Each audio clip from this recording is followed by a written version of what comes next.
Hi, everyone. Super excited to join you for this LinkedIn Live. We're going to talk about a few really topical issues, mostly focused around data ethics and AI. Um, and these topics are coming up more and more for us, obviously, with generative AI and large language models being the topic of discussion for most in the technology space and more widely. But also, there are really three drivers for why data is becoming more and more sensitive for most of our customers and most companies that we work with, which puts more and more of a weight on data ethics and data integrity. The three drivers for this in the carbon emissions space are, one of them, for example, is around just more financial value and more monetary value being associated with emissions. What I mean by this is most large companies, Fortune 500 and similar, are starting to put real dollars behind their emissions their emissions journey, their decarbonization journey. This might be several $1 million to start with for those that are putting a toe in the water, so to speak. But this very quickly becomes hundreds of millions of dollars for companies that are at several $1 billion of revenue or more when they start to look at a 10-year decarbonization journey. This scale of capital means that the data underpinning the capital allocation, the emissions measurement data, for example, starts to become more and more sensitive. And therefore, when we think about data ethics, data integrity, transparency, these issues become more and more important. The second big shift is the sheer volume of data at play. And that's true within the operational constraints of a business, where we're looking at activity data spanning all of the activities of the business. Imagine a business that has potentially dozens of facilities. For a retailer, it might be hundreds and even thousands of outlets. Imagine all of the not just energy data, but procurement data, and then start to think about the sheer volume and number of suppliers, for example. And very quickly, you start to get into very large scale data sets. In the case of our customers at Altruistic, or the companies that I tend to work with, for example, it can easily be millions of lines of data a month that we would be ingesting and processing. At that scale, again, the ability to eyeball or sense check this sort of data is less and less. And you start to focus much more on how could you analyze, query, and process data at scale without compromising on quality, security, and a lot of these concerns. The third aspect, or the third real driver, is the push towards granularity and accuracy. And that is, of course, in almost all respects, a really good thing, because it means that the emissions data that we use or are seeing from businesses starts to get more accurate from the perspective of decarbonization. At the same time, accuracy also means it's a better and better representation of what the business is doing and the makeup of the business. If you look at, for example, scope 1, 2, and 3, you're already able to start building really a nice blueprint of a business's operations and activities and what they do and how they do it. If you start also layering on product-centric data, you can really very quickly end up almost being able to even build a digital twin of some businesses, depending on their complexity. And that makes this data even more sensitive. And I think that's also going to drive a lot of shift in business practices in how companies work with this data. And so if you think of these three big shifts, one of which is more correlation with monetary value and financial value, the second of which is more and more large scale, large volume data sets, and the third being more accuracy, more granularity, more precision, and better representation of the business. These three shifts mean that data ethics and data integrity and transparency and similar issues become more and more important, which obviously influences also how a company might process or use AI. We have a number of views on this topic in the course of our work, but also have a few questions from the audience that have been shared ahead of time, and want to actually touch on answering those questions and go through some of our thinking also in that context. I have a first question actually, which is from Henry, which is around how do we see AI changing the carbon emissions measurement landscape. And I imagine that one of the things that's foremost in mind probably is large language models, but of course there are a number of different aspects here that could be relevant. One of the ones that we think about is how do you actually start preparing data for processing, and how do you actually get the data, for example, into a digital format so you can start using it. There are a lot of tools that make this easier. And obviously, for example, natural language processing and so on has been around for a long time. One of the things that we think about is how are we democratizing data so that it can be analyzed much more widely? And so what we mean by that is Most of the data sets, again, that we process are quite large scale. And if you go beyond a million lines of data or so, for example, you very quickly lose the ability to process this in Excel.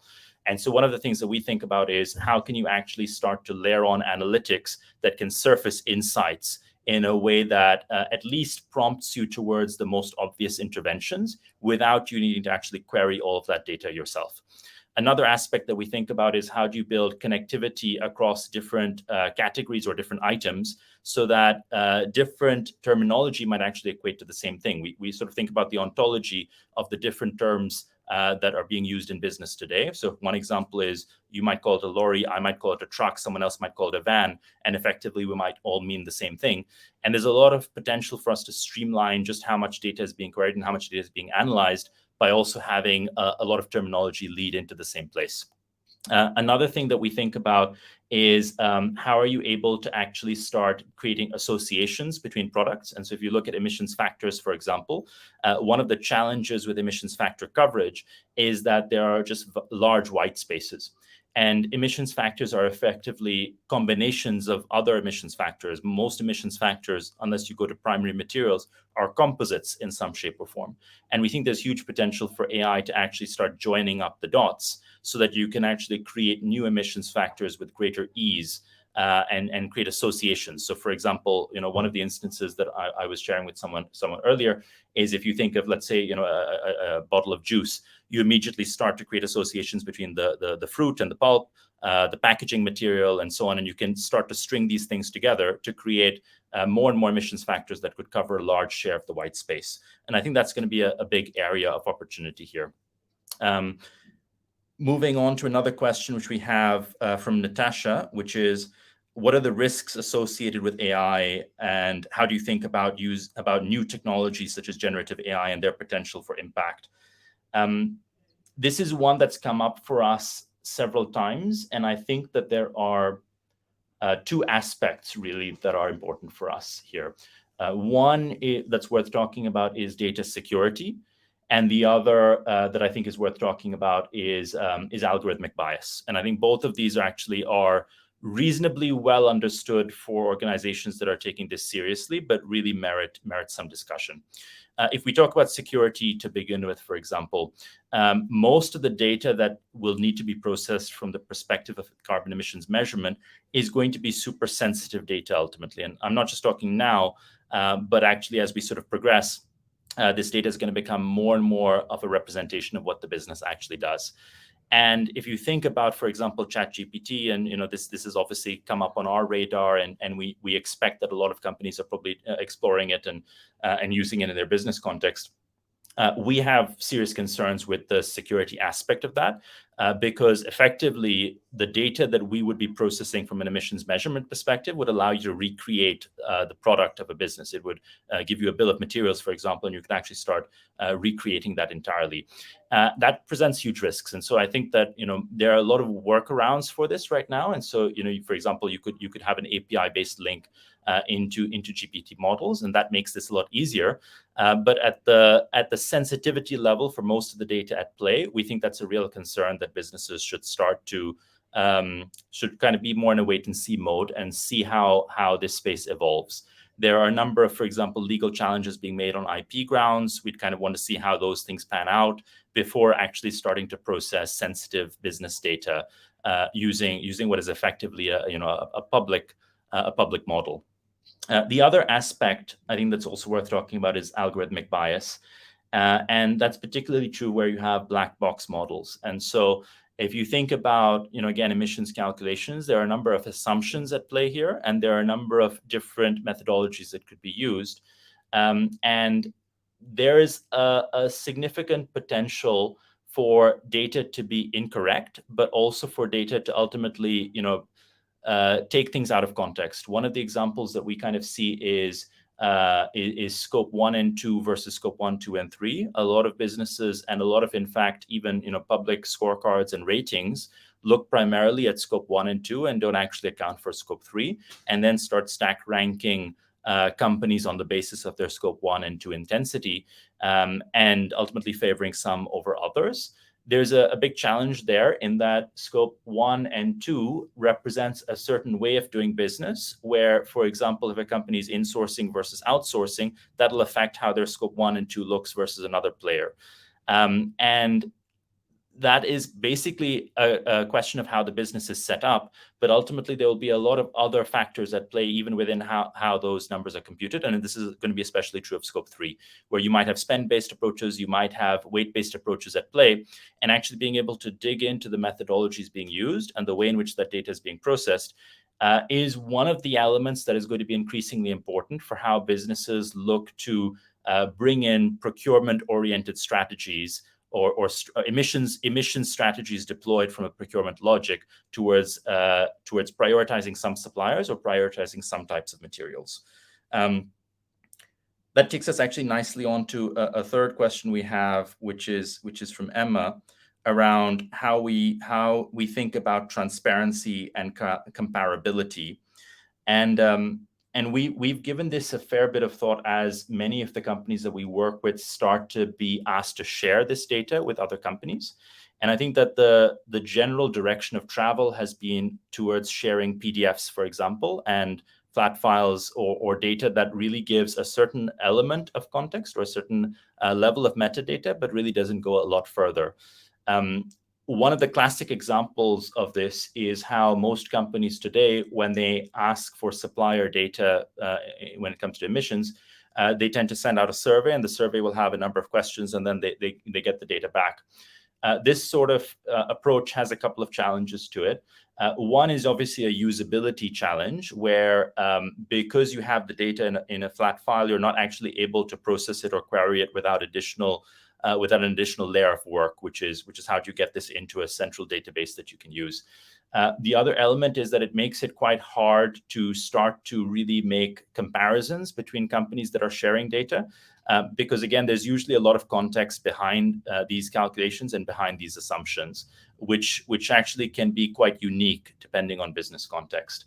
And then finally, from a data security aspect, this also creates a significant risk. And one of the things that we notice is that the widespread way of gathering supplier data right now, again, it's either surveys or questions, but it's very often email based. It's very often happening kind of outside a secure environment. And that sort of works in a world where emissions data doesn't really have much value or doesn't really represent the business or doesn't really have monetary value at stake. Whereas actually, again, we see this sort of transition taking place where more and more emissions data is becoming more and more business critical and more business sensitive. And we think the transition that needs to happen here is towards system to system level data exchange, where actually without having a survey or a PDF or some sort of email-based interaction in between, you can actually have activity level data from one business being translated into an emissions factor that is being used for a customer business of theirs without the need for these intermediary steps. That has multiple benefits. One benefit is that it's obviously much more secure.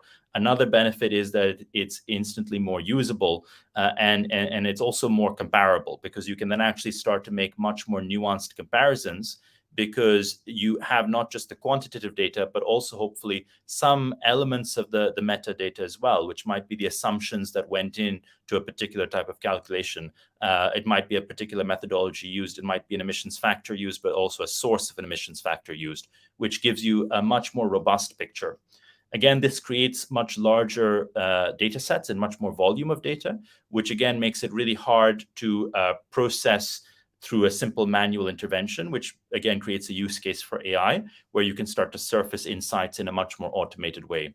Again, if we think about democratization of data and democratization of data analysis, one of the things we think about is how easy is it for an analyst, a sustainability analyst in a business, to really start processing data at scale, to start driving decarbonization and start making actual changes.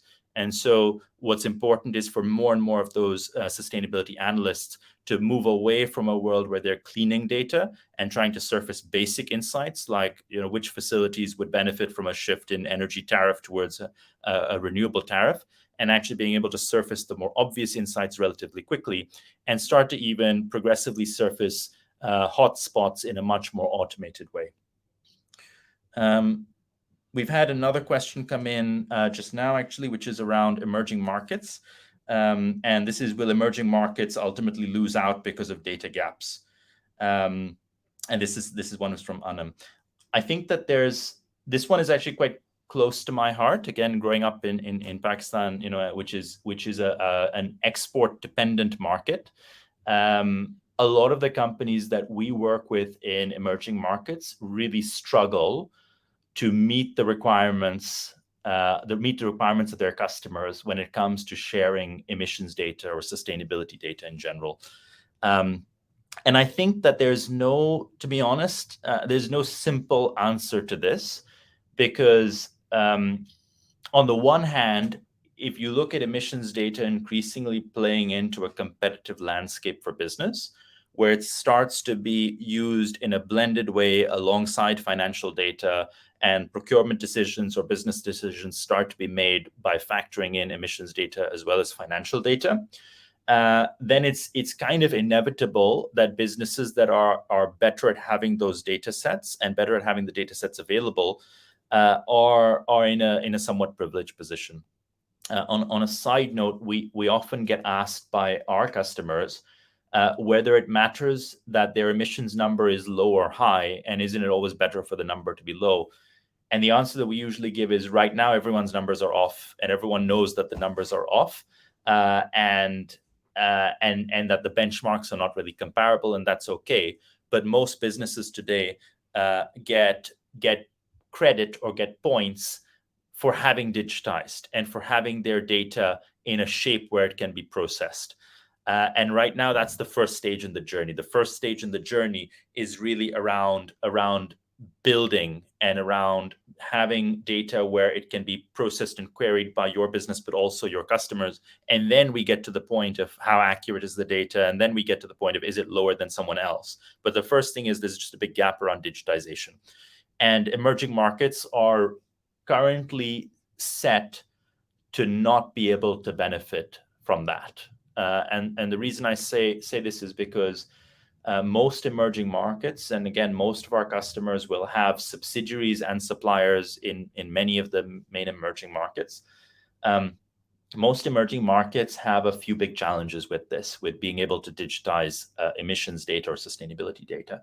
One is around simply again having access to supply chain data on their own side that is in digital format. Most of this is, many chunks of their data will still be coming kind of off the books or in a non-formal environment or in an informal transaction setting. Much of it will be pen and paper oriented receipts and so on, especially for smaller companies. In some cases, there'll be many different structures for how the data is being shared, all which just makes it much harder. In most advanced economies, you have a lot of tooling widely available, and a lot of people who are proficient in using those tools to start to convert some of this sort of unstructured data into usable data. But that's, again, much harder to find in most emerging markets, and also much more expensive. The second aspect of difficulty is emissions factor coverage is really quite sparse, and this is true for certain countries more than others, and it's true for certain material types more than others. We see this a lot with apparel, for example. We see this a lot with food products. Think of, again, also flavors, fragrances, colorants, all that sort of stuff, which depends quite a lot on agricultural oriented data. Tends to be very far off. One of the interesting things we came across a few months ago actually was we were looking at numbers for apples, and I think I saw in the spreadsheet somewhere a number for an Apple emissions number oriented towards Afghanistan. And the interesting thing is, you kind of think about where that number came from and how credible it might be, and the route of people going out and actually trying to run analysis on that. And I think there's significant questions on whether that data is as robust as most of the, let's say, Northern Hemisphere customers might want it to be.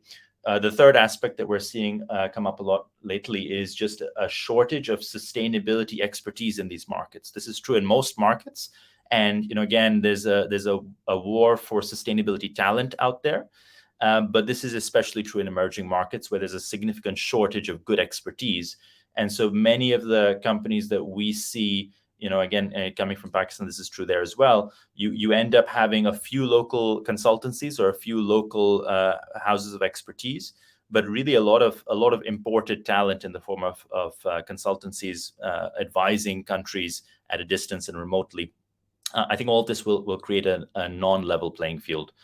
When it comes to also, as we think about just building a better system from an ethics perspective, the trap that we want to avoid is that actually the emissions challenge and the sustainability challenge ends up inherently favoring companies that were already better placed to compete, which I think would be something really at odds with the ethos of this. I think also worth maybe just tying up with a more general point around Scope 3, which is the large scale of this set of challenges means that AI-based tooling is going to end up being super important to be able to actually analyze data at scale. I think that the big opportunity here also is how can we start to collaborate across businesses, and maybe this is a pre-competitive collaboration opportunity, especially within some industries, to create robust data sets that can form the foundation for us to actually run our own analyses on. And that leaves room then for a space where companies can actually compete, because they can actually compete on the opportunities and on the opportunities that they explore, but actually democratize the data, which will ultimately benefit all players in the space. So just wanted to share a few of our thoughts there on data ethics and AI. Very happy to take any other additional questions offline. This is a fast evolving space, so we do expect that we'll come back to it again later. But for now, we're also kind of testing and learning and learning with our customers. So stay tuned for more insights to come.